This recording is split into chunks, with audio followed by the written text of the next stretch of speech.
Esto es Mente Salvaje, el podcast.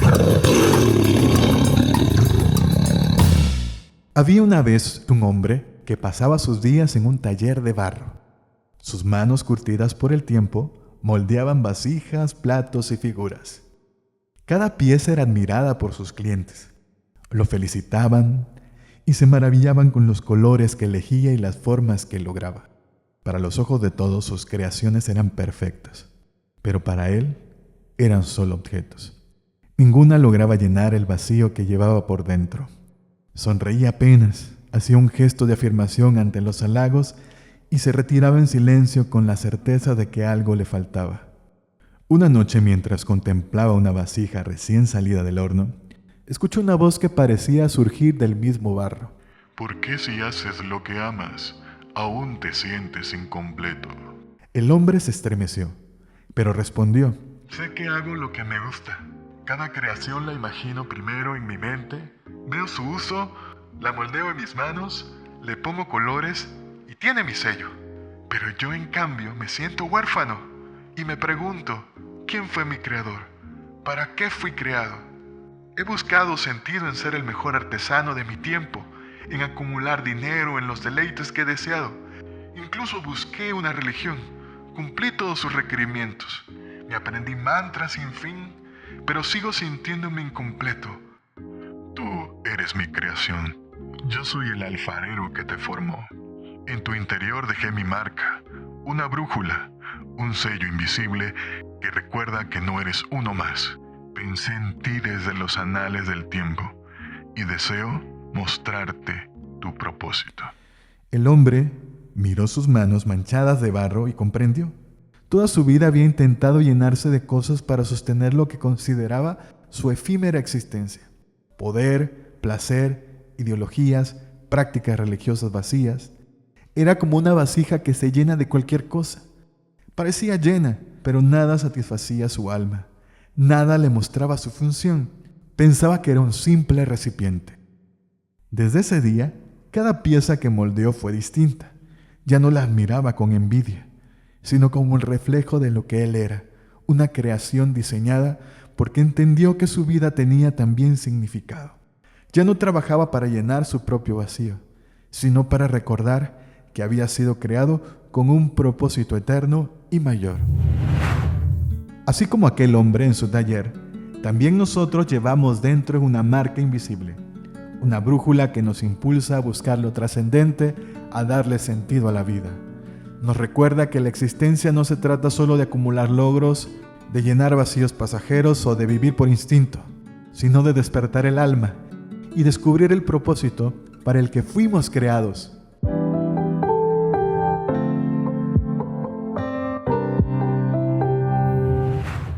Hola, ¿qué tal? ¿Cómo estás? Bienvenido a Mente Salvaje, el podcast que cuestiona lo establecido y despierta un pensamiento indomable. Hoy nos adentraremos en un tema profundo y para algunos controvertido e incómodo. Hay algo que es real. Todos, sin importar quiénes seamos o en qué creamos, llevamos dentro esa necesidad de propósito, de trascendencia, de conexión con algo más grande que nosotros mismos. Este episodio te ayudará a reconocer esa búsqueda, a reconciliarte con esa inclinación natural y a revisar qué tan sanas son las cosas que intentamos poner en ese lugar. Descubriremos cómo orientar esa búsqueda de manera positiva para apalancar una vida con sentido de modo que no se quiebre. El título del tema de hoy es El viaje de la búsqueda espiritual, despertando el alma. Desde que se tiene memoria del ser humano, una pregunta lo ha acompañado como sombra. ¿Por qué estamos aquí? Los antiguos filósofos la formularon en sus diálogos. Platón, por ejemplo, sostenía que existen dos realidades: el mundo material, que percibimos con los sentidos, cambiante, imperfecto y efímero, y el mundo invisible, donde habitan las ideas eternas, la justicia, la belleza, la bondad. El alma, según Platón, proviene de ese mundo perfecto, y al morir, anhela regresar a él. Aristóteles enseñaba que todo ser busca un fin último, un propósito, la eudaimonía, la felicidad, pero no como placer pasajero, sino como una forma de vivir de acuerdo con la virtud y el desarrollo pleno del potencial de cada ser. Una vida buena consistiría en cultivar la sabiduría, la justicia, la templanza y el coraje. Solo así alcanzaríamos la verdadera realización. En 1897, el pintor Paul Gauguin plasmó durante una crisis personal y espiritual un lienzo inmenso titulado ¿De dónde venimos? ¿Quiénes somos? ¿Y a dónde vamos?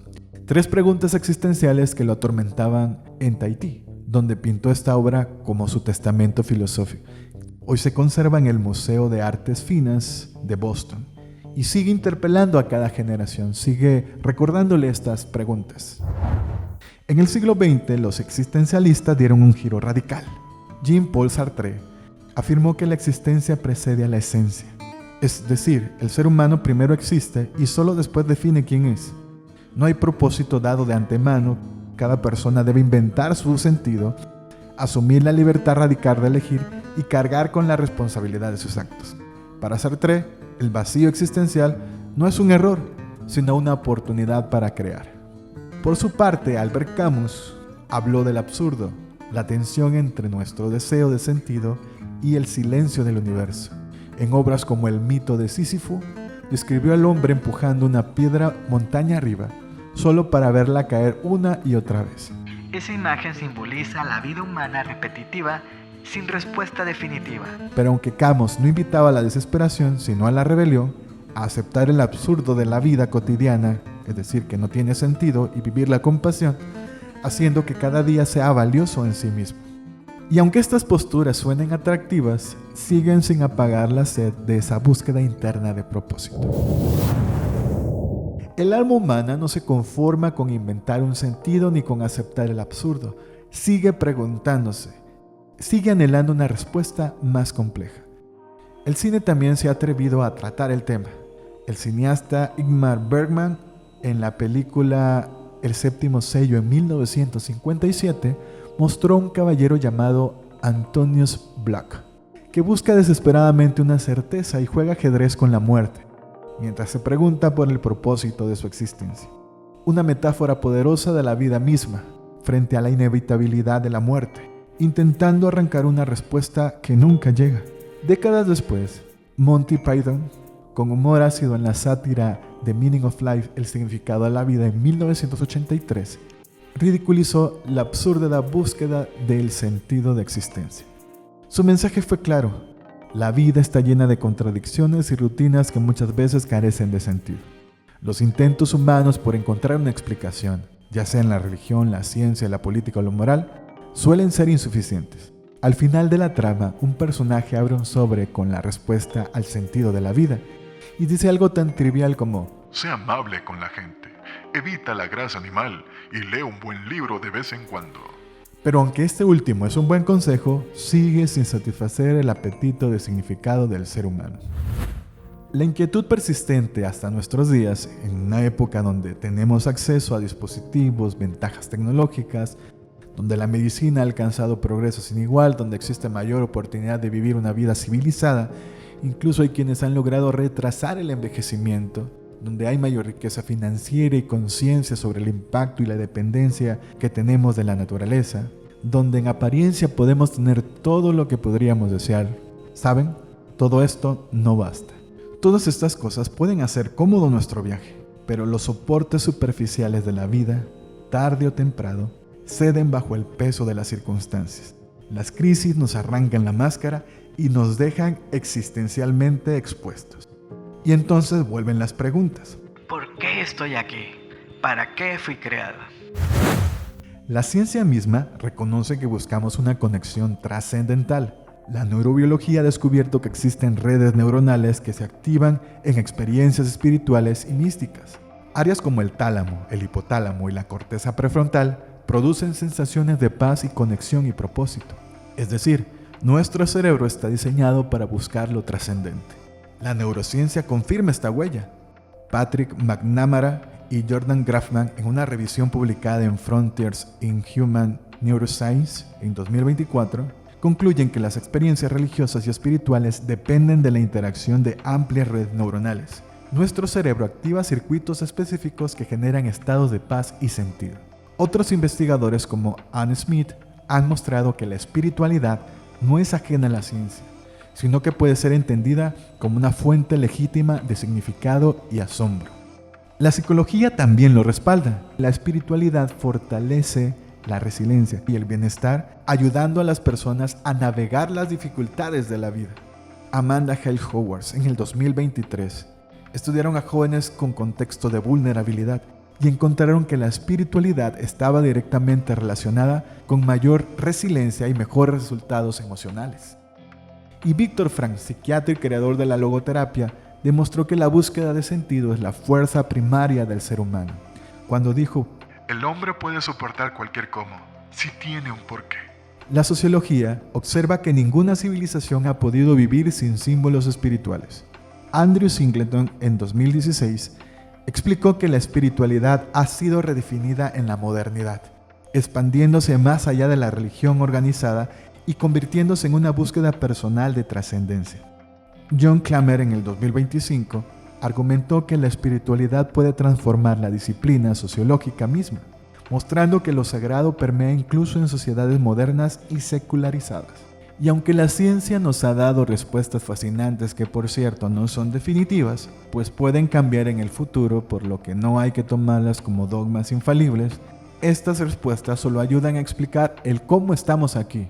Por ejemplo, la teoría del Big Bang, una explosión de energía y luz que dieron origen a galaxias, estrellas y planetas.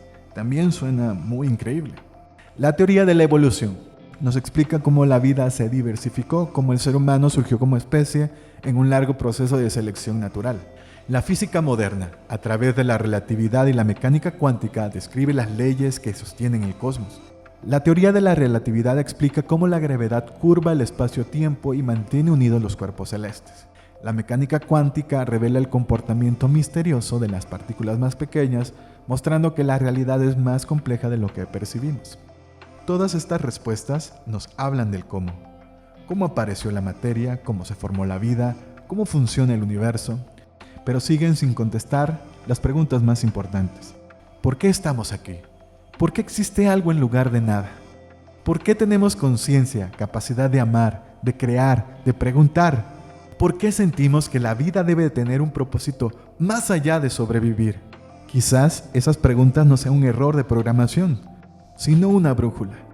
Quizás sea la marca del Creador, escrita en lo más profundo del alma, recordándonos que no basta con dar vueltas en la ruedita del hámster, que no basta con tener autos de lujo, propiedades, poder político o sexual, con poseer cualquier cosa que deseen nuestros ojos e imaginación.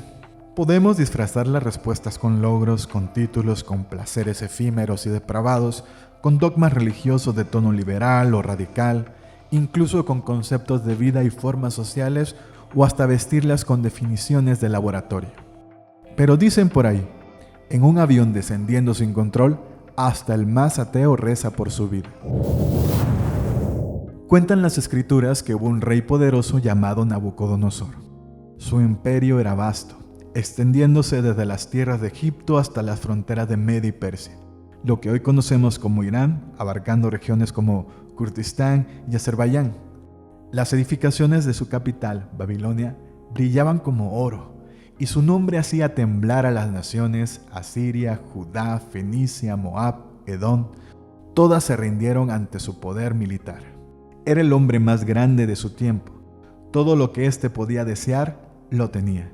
Dueño de ejércitos, riquezas, constructor de maravillas como los legendarios jardines colgantes de Babilonia, que parecía un jardín hecho por los dioses. Pero una noche, en medio de tanta gloria, sintió ese vacío que todo lo material no llena. Apesadumbrado, quizá deprimido con la incertidumbre de no saber para qué había logrado tantas cosas, se preguntó: ¿por qué estoy aquí? ¿A dónde llevará todo? ¿Hay alguien detrás de esta existencia banal? Dios, que tiene interés en todas las personas que genuinamente buscan dar respuesta a esas preguntas existenciales, le respondió con un sueño. Un sueño que al despertar olvidó. Aunque en su corazón permanecía la sensación de que era algo muy importante, el rey se levantó turbado, aún más afligido. Su corazón ardía por el deseo de recordar ese sueño. Mandó a llamar a los sabios de Babilonia, pero ninguno pudo darle la respuesta. Ellos confesaron que ese conocimiento estaba fuera del terreno humano. reservado solo al plano de los dioses. El rey se enfureció tanto porque ellos se ufanaban de tener comunicación con los dioses. Como se dio cuenta que durante mucho tiempo lo habían engañado, promulgó un edicto para dar muerte a todo mago y sabio de la nación. La guardia real estaba lista para cumplir los deseos del rey. La espada ya estaba afilada contra todos los sabios. Cuando un joven hebreo, acompañado de sus amigos, quienes se distinguieron por ser 10 veces más sabios y conocedores de ciencia en su generación, pidieron una audiencia con el rey. Ellos no habían sido invitados a la reunión previa con el rey, pero sí participarían del resultado, del edicto. Con valentía, solicitaron tiempo, asegurando que era posible revelar el sueño correcto y además dar la interpretación. Daniel era el joven hebreo. Este no se presentó con arrogancia ni presunción, sino con confianza en que el Dios del cielo podía revelar el misterio. Y saben, así fue. Al día siguiente, Daniel fue llevado ante Nabucodonosor. El rey, aún turbado, le preguntó si su Dios le había dado respuesta y si podía revelar y explicar el sueño que había olvidado. Daniel respondió con sencillez genuina, aún sabiendo que su vida corría peligro. No hay sabio, ni mago, ni adivino que pueda revelar este secreto, pero hay un Dios en el cielo que revela los misterios. Entonces Daniel describió el sueño. Tú, oh rey, viste una gran estatua. Su aspecto era imponente. La cabeza era de oro, su pecho y brazos de plata, su vientre y muslos de bronce, sus piernas de hierro y sus pies mezcla de hierro y barro. Mientras la contemplabas, una piedra fue cortada, no con mano humana, y golpeó los pies de la estatua. La estatua se desmoronó y se convirtió en polvo. Posteriormente, fue arrastrada por el viento, pero la piedra creció y se transformó en una gran montaña que llenó toda la tierra. Este sueño es muy interesante, aunque hoy no lo analizaremos a detalle. El mensaje en esencia era claro. La vida de Nabucodonosor formaba parte de un gran plan, pero solo era una pequeña parte de ese plan. Él no duraría para siempre, ni siquiera sus obras o logros sobrevivirían. Quien estaba en control y conocía el futuro era el gran Dios, creador del cielo y la tierra. Nabucodonosor se quedó atónito, nervioso. Aceptó el mensaje y reconoció a Daniel. Exclamó con voz temblorosa: Ciertamente el Dios de ustedes es Dios de dioses, Señor de los reyes y el que revela los misterios. Después engrandeció a Daniel, le dio muchos dones y lo puso como gobernador de todas las provincias de Babilonia y jefe de todos los sabios. Por petición de Daniel, también promovió a sus amigos Sadrac, Mesac y Abednego. Pero meses después, el orgullo venció al rey. Desafió el significado de la revelación y mandó a construir una estatua, la misma que había soñado, solo que esta vez completamente de oro y declarando que su reino sería eterno. En la inauguración de la estatua, promulgó un edicto. Todos deberían inclinarse y adorar aquella imagen. Quien se negara sería culpado de traición al imperio y condenado a muerte en un horno de fuego. En aquel día de la inauguración, la ciudad entera fue convocada. Al sonar la música, todos debían arrodillarse ante la estatua, declarando lealtad al rey y a Babilonia, además proclamando su eternidad. Pero entre la multitud estaban los amigos de Daniel, Sadrac, Mesac y Abednego. Ellos conocían la verdadera historia. Sabían que Babilonia no sería eterna, que el rey estaba desafiando el oráculo provisto por el gran Yo Soy. Por eso, afirmándose en la convicción de la profecía y en la fidelidad al único Dios que revela los misterios, decidieron no arrodillarse. El rey se enfureció tanto que frente a todos les dio una última oportunidad. Si no se inclinan, serán lanzados al horno de fuego, y que Dios los podrá librar de mis manos. Ellos respondieron con voz firme y respetuosa: Sepas, oh rey, que nuestro Dios tiene el poder de librarnos de tus manos. Pero aunque no lo hiciere, aún así no nos arrodillaremos ante tu estatua ni serviremos a tus dioses. Entonces Nabucodonosor ordenó calentar el horno 7 veces más de lo normal. Los jóvenes fueron atados y arrojados al fuego ardiente. La llama era tan intensa que consumió a los soldados que los habían llevado. Pero al mirar dentro del horno, el rey quedó atónito. ¿No fueron 3 los que arrojamos al fuego? Preguntó. Sí, oh rey. Pues yo veo 4. Caminan libres en medio del fuego y el aspecto del cuarto es semejante a un hijo de los dioses. Nabucodonosor se levantó temblando y gritó hacia el horno. Sadrach, Mesach y Abednego, siervos del Dios Altísimo, salid y venid. Ellos salieron y todos vieron que el fuego no había tenido poder sobre sus cuerpos. Ni un solo cabello se había quemado, ni sus ropas estaban chamuscadas, ni siquiera olor de fuego había en ellos. El rey, estremecido, proclamó: Bendito sea el Dios de Sadrach, Mesach y Abednego, que envía a su ángel y libró a sus siervos que confiaron en él. Ningún otro Dios puede salvar de esa manera. Y así, en medio del orgullo y la soberbia del rey de Babilonia, el Dios Creador le mostró que sus dichos y palabras son como una roca, firmes y duraderas, y que su gloria trasciende la gloria de los hombres. Pasaron los años, y aunque Nabucodonosor había visto milagros, su corazón seguía luchando con el orgullo. Una noche, Dios volvió a hablarle en sus sueños. Esta vez, no era una estatua, sino un gran árbol que crecía hasta el cielo. Su copa alcanzaba las nubes, sus ramas daban sombra a las naciones, sus frutos alimentaban a todos. Pero de pronto un mensajero del cielo descendió y ordenó: Corten el árbol, derriben sus ramas, dispersen sus frutos, solo dejen el tronco y las raíces atadas con hierro y bronce hasta que pasen 7 tiempos.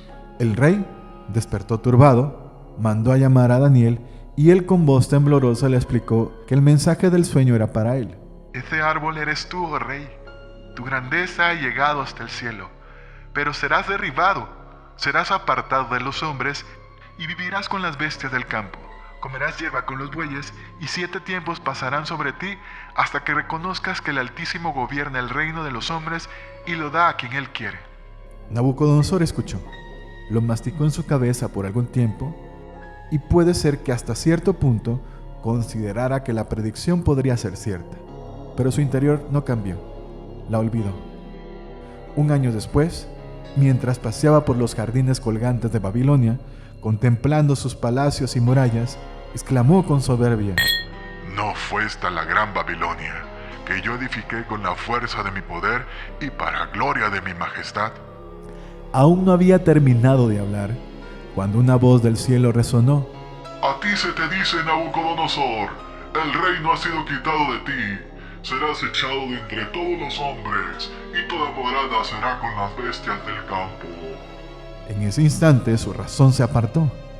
El rey más poderoso de la tierra se convirtió en un hombre fuera de sí. Perdió la razón, los buenos gustos, el paladar delicado, la capacidad de pensar caprichosamente. Vivió entre los animales, comiendo hierba como los bueyes. Su cuerpo incluso era mojado por el rocío del cielo. Su cabello creció abundantemente, como plumas de águila, y sus uñas como garras de ave. Así pasó el tiempo, 7 largos años. Pero al cumplirse los días, Nabucodonosor levantó los ojos al cielo, y en ese pequeño gesto reconoció a su Creador, y su razón volvió inmediatamente. Entonces proclamó con voz quebrada, pero llena de verdad: Alcé mis ojos al cielo, y mi razón me fue devuelta. Bendije al Altísimo, alabé y glorifiqué al que vive para siempre, cuyo dominio es eterno y cuyo reino permanece de generación en generación. Todos los habitantes de la tierra son considerados como nada. Él hace según su voluntad en el ejército del cielo y en los habitantes de la tierra, y no hay quien detenga su mano ni le diga ¿qué haces? Su majestad le fue restaurada, su reino le fue devuelto y aún mayor grandeza le fue añadida. Pero ahora Nabucodonosor era consciente que no era por su poder, ni por su gloria, sino por la misericordia de su Creador. Seré claro, es humano buscar lo espiritual. Todos en algún momento levantamos la mirada y nos preguntamos por aquello que trasciende lo visible. Pero en esa búsqueda es vital revisar las creencias, dogmas y doctrinas que hemos adoptado, porque ellas se convierten en el soporte de nuestra cosmovisión. De ahí brotan las respuestas a las preguntas más profundas que con nuestra cosmovisión damos respuesta. ¿Quién soy? ¿Por qué estoy aquí? ¿Cuál es mi propósito? ¿Qué papel juego en el entorno que me rodea? La religión, entendida como institución que organiza la vida espiritual, ha tenido un lugar relevante en la historia de la humanidad. Karl Marx afirmó que la religión es el opio de los pueblos. Con esta frase señaló que muchas veces la religión ha sido usada como herramienta de control. Y eso es cierto, la historia lo corrobora. Pero si somos más rigurosos, veremos que la religión es solo un medio, no es la única forma de ejercer influencia sobre las mentes o los hábitos de las masas. Las corrientes ideológicas, los traumas emocionales y las definiciones filosóficas también buscan un lugar en nuestro interior. Y cuando se instauran, se convierten en el motor de nuestro andar. Podemos detectar el soporte de nuestra vida espiritual fácilmente. Muchas veces lo que ocupa el centro de nuestra vida se transforma en una especie de religión personal. Aquello a lo que damos una devoción desmedida y que termina llevándonos a resultados desastrosos, dañándonos y dañando a los demás. A esto le llamo la religión del yo, cuando el ego se convierte en el centro y todo gira en torno a nuestros deseos. Y esta misma lógica se extiende a las instituciones religiosas formales. La religión como institución no solo busca dar respuestas místicas a las preguntas existenciales, sino que muchas veces transmite una visión del universo que otorga poder a quien la predica.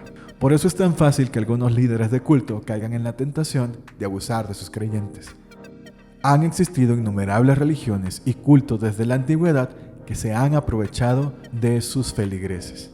No pretendo señalarte cuál es la iglesia o creencia correcta, pero sí compartir un mapa que me ha ayudado a vivir mi fe de manera equilibrada. Comencemos. Si una creencia te insta a lastimar a otros por ser diferentes, ahí no es. Si tu sistema de valores te invita a menospreciar, insultar o ignorar a personas, ese sistema de valores no es el adecuado para vivir. Si te enseñan a aprovecharte de las debilidades de los demás, a manipular emociones o a no tener misericordia de los demás, ahí tampoco es. Si tu fe se sostiene en el miedo, la culpa o el chantaje, ahí tampoco es. Y aunque no lo creas, la fe es más pragmática que impredecible. Una fe sana es aquella que te impulsa a crecer como persona y a cultivar virtudes como la empatía, la misericordia, el dominio propio, la verdad, la mansedumbre, la sabiduría y la alegría. La salud espiritual da sentido a la mente sana, al cuerpo sano y a las emociones sanas. Es el eje que ordena nuestra existencia. Mi vida espiritual ha sido lo que ha ido transformando mis pensamientos y hábitos destructivos. Le ha dado aún más valor a mi familia, a mi comunidad, mi entorno y, por supuesto, mi vida. Si no fuera por la búsqueda espiritual, sería como un animal irracional, reaccionando y sintiéndome controlado más por el instinto de supervivencia que por la razón. Aprender el lugar de la dimensión espiritual en nuestra vida nos protege de ser víctimas de gurús, motivados por el poder y el dinero, que mezclan verdades con sus pasiones desbordadas, buscando explotar las debilidades humanas. La búsqueda espiritual no distingue razas ni clases sociales.